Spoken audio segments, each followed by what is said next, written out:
Pengecualian Majma' Al-Fiqih Al-Islami atau Divisi Fikih OKI dalam muktamarnya ke-16 di Emirat Arab tahun 2005 dengan keputusan nomor 1497/16 membolehkan asuransi kesehatan bila diterbitkan langsung oleh penyelenggara pengobatan seperti rumah sakit. Hukum asuransi kesehatan. Jika asuransi kesehatan diterbitkan langsung oleh badan penyelenggara pengobatan, maka hukumnya dibolehkan. Syariat. Dengan syarat teknisnya harus diperhatikan agar gharar dapat ditekan seminimal mungkin. Karena hukum gharar yang sedikit dimaafkan dan akad gharar yang dibutuhkan orang banyak dan sangat mendesak. Seperti asuransi kesehatan dalam rangka menyelamatkan jiwa, akal, dan keturunan. Dan 3 hal ini termasuk hal yang sangat penting dijaga syariat Islam. Maka hukum ghararnya dimaafkan. Di antara hal teknis yang penting diperhatikan, A. Membuat perjanjian yang sangat rinci dan jelas tentang hak dan kewajiban kedua belah pihak. B. Memeriksa kondisi kesehatan pihak tertanggung terlebih dahulu, sehingga bila diperkirakan jenis pengobatan dan biaya yang akan ditanggung oleh asuransi. C. Tagihan pembayaran yang diklaim oleh pihak rumah sakit harus sesuai dengan tindakan pengobatan yang telah diberikan kepada pihak tertanggung, bukan berdasarkan rekayasa sebagaimana yang dilakukan oleh asuransi komersial. Ya. Kenapa ini jadi halal sekarang? Tadi barusan fatwanya haram. Tadi haramnya kenapa? Ada gharar, ada judi, ada riba. Dalam kasus yang disampaikan tadi, ada ghararnya lagi. Kan kajian kita bab gharar. Masih ada ghararnya ibu-ibu? Masih ada tapi sedikit. Kenapa jadi sedikit? Karena dia dicek up dulu semua kesehatannya dan berbayar itu. Kami check up dulu, kamu bayar dulu. Ya, sehingga perkiraan penyakitnya sudah jelas. Berarti nanti unsur tingkat ghararnya tentu sudah menjadi sedikit. Ya, kemudian hilang ghararnya. Kalau gharar hilang, judi hilang nggak? Hilang judinya. Kalau gharar hilang, judi hilang, riba hilang nggak? Kok hilang? Apa hubungannya judi sama riba? Hah? Bagaimana? Ribanya kenapa? Hilangnya gimana hilangnya? Siapa yang bisa? Masya Allah. Ada yang bisa saya doakan. Semoga menjadi penghuni surga. Dengan syarat dia harus doakan juga saya agar saya masuk surga juga.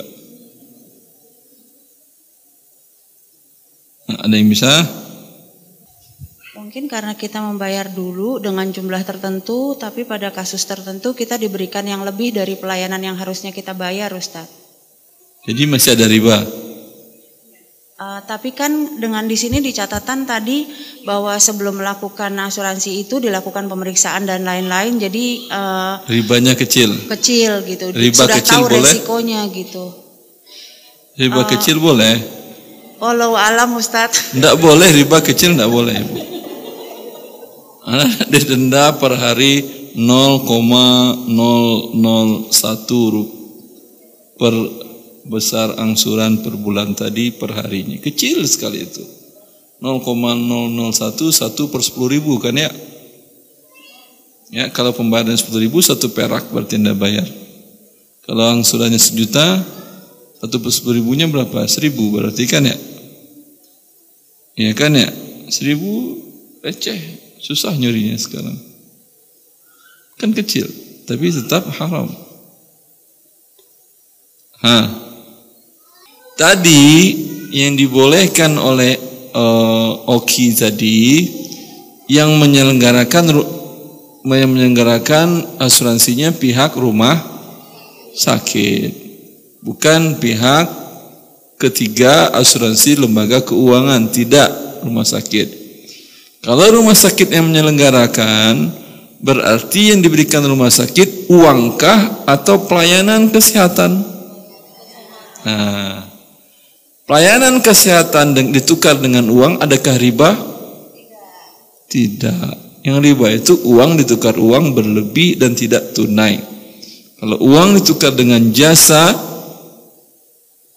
ya, jasa kan tidak termasuk komoditas riba. Boleh tidak tunai, boleh berlebih, tidak ada masalah. Bila kedua pihak bersepakat. Paham? Ribanya di mana hilangnya? Ya. Maka ini bisa Anda lakukan, Anda punya bengkel umpamanya, ya, tapi saya khawatir, tidak tahu saya perizinan realnya, khawatir ini pihak otoritas jasa keuangan atau OJK ini menganggapnya ilegal karena ini jasa keuangan, ya. Tapi kalau aman secara OJK, ya, atau Anda di rumah aja kecil-kecilan tidak terlalu besar, itu nggak bakal OJK datang juga. Ya, Anda punya bengkel, lalu ada umpamanya bapak-bapak bilang, Pak bengkel, ya kenapa? Ini sekarang saya perbaikan motor saya 2 juta ya. Iya Pak, ini diganti Pak. Dan belum lagi jasanya. Kan kalau gitu habis gaji sebulan saya Pak. Ah, iya. Lalu si tukang bengkelnya ngusulin, udah ke depannya begini aja. Bapak bayar ke saya, ya, 5.000 atau 10.000 kita sepakati per hari, ya. Nanti bila ada kerusakan motor Bapak, tapi saya cek dulu motor Bapak dulu ya, kondisinya seperti apa, ya. Nanti saya sampaikan kondisi Bapak motornya seperti ini, ya. Kalau sudah akut kondisinya tentu tidak bisa 5.000, risikonya besar, gorornya tentu besar. Anggap umpamanya ini baru saya beli dari dealer. Ah ya udah. Kalau baru dari dealer, gini aja, Pak. Apa enggak ada asuransi? Enggak, saya tahu haram. Enggak mau saya waktu itu diminta oleh dealer untuk asuransi, saya enggak mau. Alhamdulillah. Ya udah Bapak bayar 5.000 per bulan. Nanti apapun kerusakan, ya, di luar servis berkala. Apapun kerusakan di luar servis berkala itu Bapak tak perlu bayar. Tapi bila tidak ada rusak, uang Bapak hilang ya. Boleh ini? Boleh apa tidak? Boleh.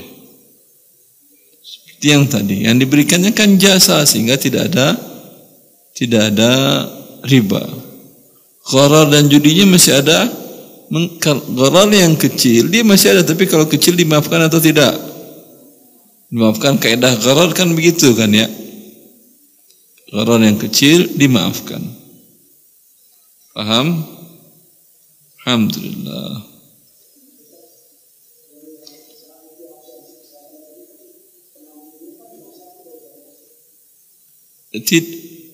Iya, penanggungnya rumah sakit.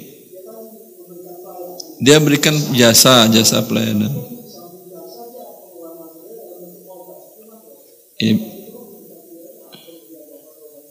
Obatnya mengikut. Anda naik pesawat dikasih makan di pesawat. Itu beli makan atau ngikut makannya? Include kan ya. Atau kecuali Anda naik pesawat yang tidak pakai makan, Anda beli makan di atas. Itu ia beli pisah, makan sewa jasa pisah. Ya, wallahu a'lam.